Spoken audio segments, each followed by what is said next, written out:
अस्सलामुअलैकुम प्यारे बच्चों। आज हम पे से शुरू होने वाले अल्फाज पढ़ेंगे। ये है पे, ये है पे। पे की आवाज़ प है, पे की आवाज़ प है।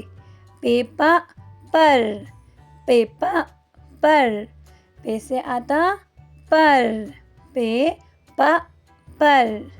पे से आता पालतू, पे से आता पालतू, पे प पालतू, पे प पालतू, पे प परिंदा।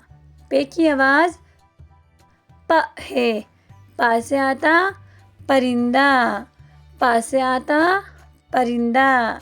पे प परिंदा, पे प पालक, पे प पालक, पे प पालक। पे की आवाज़ प है, पे प पालक, पे प पालक, पे प पलंग, पे प पलंग।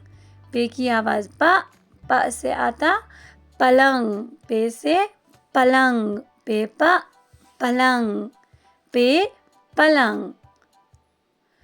पे से आता पानी, पे से आता पानी, पे प पानी, पे प पानी।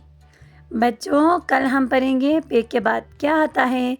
तब तक अपना ख्याल रखना। अल्लाह हाफिज़।